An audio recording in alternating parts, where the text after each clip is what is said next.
C'est le frère Benoît Dubigeon, franciscain, qui prononce à présent l'homélie. Frères et sœurs, dimanche dernier, Jésus nous donnait un commandement nouveau. Aimez-vous les uns les autres comme je vous ai aimés. Facile à dire, mais beaucoup plus difficile à réaliser.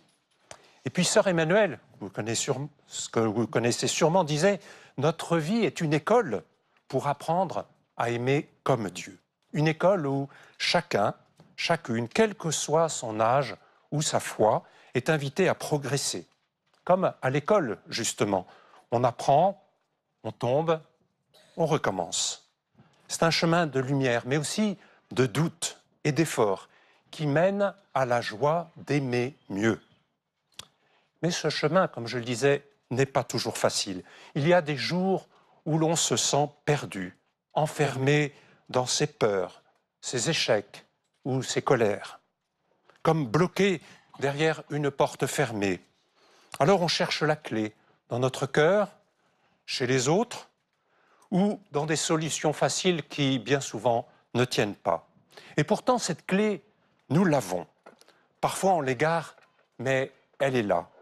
Cette clé précieuse, c'est le Christ. Même pour ceux qui ne croient pas, on peut dire qu'il représente ce qu'il y a de meilleur en nous, de plus lumineux en nous. Le pardon, la bonté, la force de se relever. Il est celui qui ouvre la porte de notre cœur et nous donne accès à ce qu'on pourrait appeler la vraie vie.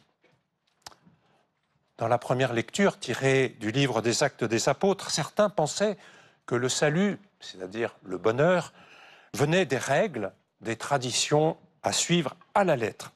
Mais les apôtres, guidés par l'Esprit Saint, découvrent qu'il s'agit d'une question de cœur.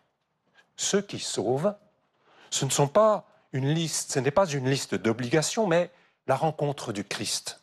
Ce qui ouvre notre porte, ce n'est pas d'abord la performance, mais la rencontre avec le Christ.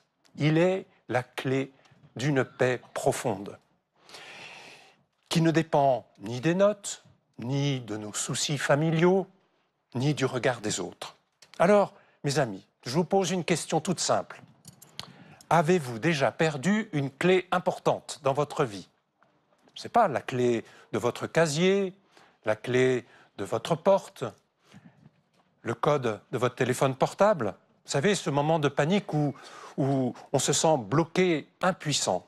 Et puis, avez-vous déjà aussi, quand vous l'avez retrouvée, cette clé, connu cette joie immense de l'avoir retrouvée? Eh bien, c'est la même chose dans nos vies. Retrouver le Christ, ou tout simplement retrouver notre confiance en nous-mêmes, c'est rouvrir une porte qu'on croyait définitivement perdue, fermée.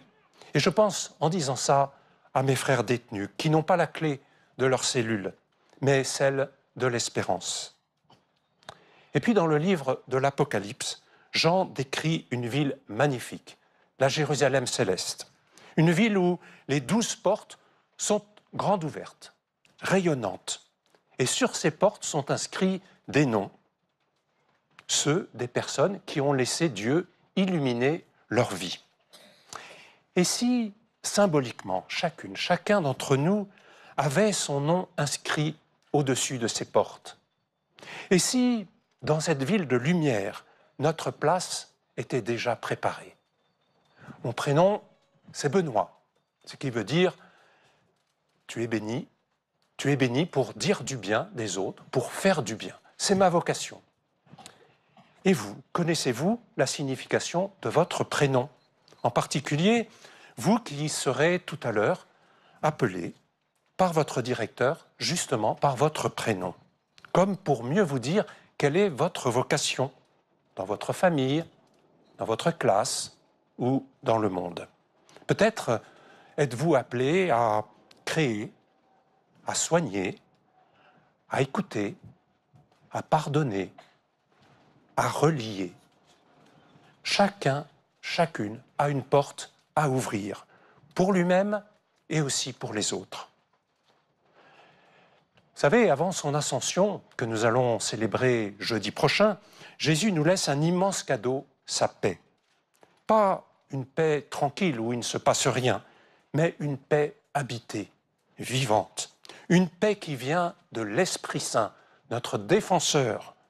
Ce souffle intérieur, modeste, fragile, mais réel, qui nous rappelle les paroles de Jésus, qui nous éclaire et qui nous relève quand nous tombons. Il ouvre notre cœur et nous apprend justement, comme le disait sœur Emmanuelle, à aimer comme Dieu. Eh bien, mes amis, dans nos écoles, dans nos familles, dans nos lieux de vie, devenons des porte-clés pour les autres. Oui, des porte-clés. Ceux qui, par leur sourire, leur bonté, leur patience, leur présence, aident les autres à retrouver la clé qu'ils croyaient avoir définitivement perdue. Il suffit parfois d'un regard, d'un mot gentil, d'un pardon, même d'un silence, pour que la porte d'un cœur s'ouvre à nouveau.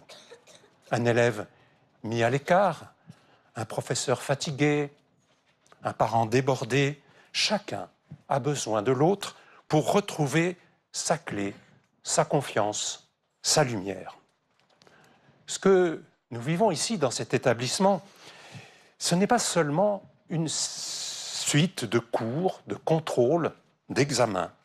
C'est aussi un lieu où l'on apprend la solidarité, le pardon, le respect et l'écoute. Un lieu où l'amour grandit pas à pas.